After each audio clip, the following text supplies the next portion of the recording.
Good morning class 8th। आज हम पढ़ रहे हैं संस्कृत चैप्टर 4 शब्द रूप। ध्यान से पढ़िएगा और अपनी नोटबुक और पेन साथ में लेके बैठिए। जो भी प्रॉब्लम्स होगी आप लिखिए। तो आपका 4th चैप्टर है शब्द रूप।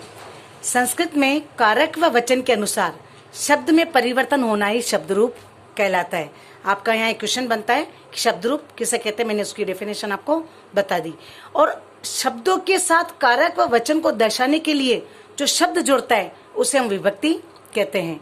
पहले चैप्टर में अपन पढ़ चुके विभक्ति के बारे में। विभक्ति 7 होती है, 8वां संबोधन होता है।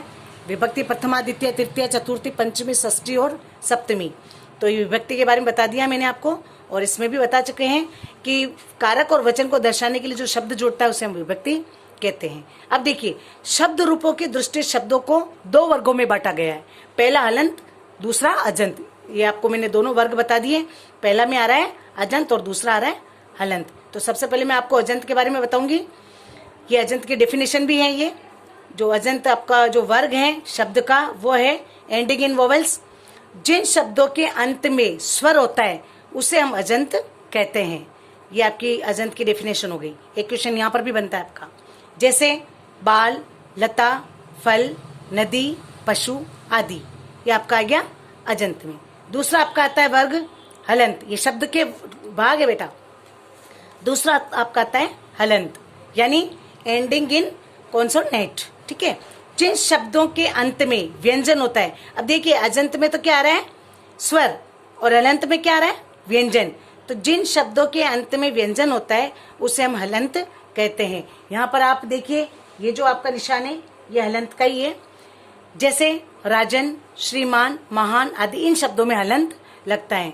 ये जो शब्द के 2 वर्ग थे हलंत और अजंत, ये मैंने आपको बता दिए। और इन शब्दों के जो वर्ग हैं इनको भी वापस 3-3 भागों में बांटा गया है। इसका विवरण मैं आगे बताती हूँ आपको। ध्यान से पढ़िए। जो भी प्रॉब्लम होगी अपन क्लास में वापस डिस्कस करेंगे। आपका ये आ रहा है अजंत। अब यहाँ पर मैंने एक टेबल तैयार करी है, आप उसको देखिए। टेबल को देखिए एक बार। ये मैंने अजंत की टेबल बताई है। ये देखिए, सबसे पहले मैं अजंत की टेबल बता रही हूँ। पुरलिंग अजंत की जो मैंने बनाई वो भी लिंग के आधार पर है। देखिए, अब ये जो शब्द होते हैं ये लिंगों के आधार पर प्रयुक्त होते हैं। लिंग मैंने आपको बता रखे हैं 3 प्रकार के होते हैं, पुरलिंग, स्त्रीलिंग और नपुंसकलिंग। ठीक है, तो अजंत की जो टेबल बनी है ये वो है पुरलिंग, स्त्रीलिंग और नपुंसकलिंग। ठीक है, इसमें पुरलिंग में क्या आएगा, राम, शिशु, पिता, सागर, कवि। ये जो शब्द हैं ये पुरलिंग शब्द हैं। इसी प्रकार स्त्री शब्द हैं, स्त्रीलिंग शब्द हैं, लता, नदी, मात्र, मती, ये जो हैं ये स्त्रीलिंग शब्द हैं। और अजंत में जो नपुंसकलिंग शब्द हैं वो हैं फल, वारी, भवन आदि। ये आपका गया अजंत वाला शब्द। अब आपका दूसरा आता है हलंत वाले शब्द। ये भी आपके तीनों लिंगों में प्रयुक्त होंगे, जैसे पुरलिंग, स्त्रीलिंग और नपुंसकलिंग। अब इसमें पुरलिंग में कौन कौन से शब्द आ रहे हैं, चंद्रमस, ये देखिए हलंत आ गया। राजन, ये देखिए हलंत आ गया। अब ये हलंत यहाँ नहीं आया, राम में हलंत नहीं आएगा, शिशु में हलंत नहीं आएगा। हलंत में ये जो शब्द है इसी में हलंत आएगा। जैसे चंद्रमस में हलंत आएगा, राजन में हलंत आएगा, महान में हलंत आएगा। स्त्रीलिंग में देखिए वाच, सरित। नपुंसकलिंग में ले देखिए मनस और पयूष। ये जो शब्द हैं ये नपुंसकलिंग हैं। इन दोनों वर्गों को मैंने तीनों लिंगों में आपको बांट दिया है। अब इसके जो काफी विभक्तियां चैप्टर में दे रखी हैं, अभी अपन ऑन क्लासेस में इतनी विभक्तियां नहीं पढ़ा पाएंगे। तो जब भी अपन क्लास में मिलेंगे मैं सारी विभक्ति आपको पढ़ाऊंगी।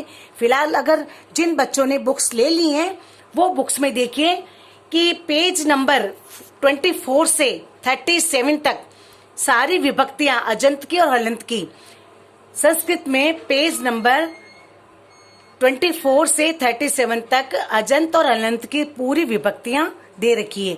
जिन बच्चों ने बुक्स ले ली हैं वो अपने बुक्स में पेज नंबर 24 से 37 देखें, और जिन बच्चों ने नहीं लिए वो भी बुक्स लें ताकि उनको पढ़ाते वक्त काफी हेल्प मिले। ठीक है, तो आपको संस्कृत के अलावा सभी बुक्स को ले लेनी है, क्योंकि अब जब ऑनलाइन क्लासेस चलेगी और पास में अगर आपके बुक्स रहेगी तो आपको पढ़ने में काफी सुविधा रहेगी।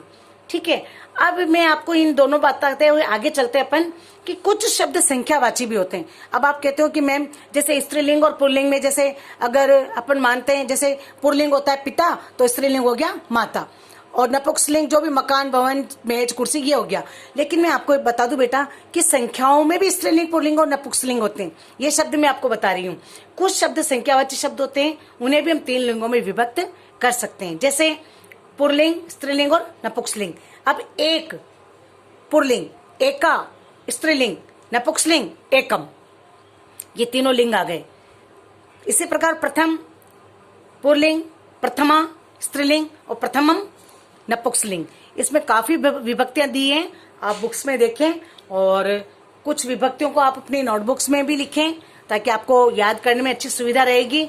और इस जो आपका जो चैप्टर था शब्द रूप को, यहाँ तक अपन काफी बड़ा चैप्टर है, लेकिन जो मैं आपको बात बता रही हूँ कि 24 से लेके 37 ये सारी विभक्तियां हैं। जब अपन क्लास में मिलेंगे तो अपन इन सारी विभक्तियों को मैं पढ़ाऊंगी। और अभी मैंने कुछ इस चैप्टर के अकॉर्डिंग कुछ क्वेश्चंस दिए हैं, वो आपको अपनी नोटबुक में करने हैं। जैसे पहला आपका जो क्वेश्चन है, शब्द रूप विभक्ति की परिभाषा बताते हुए उनके वर्ग बताइए। दूसरा, लिंग के आधार पर शब्द वर्ग को कितने भागों में बांटा गया है, नाम सहित विवरण कीजिए। और तीसरा है राम शब्द की विभक्ति।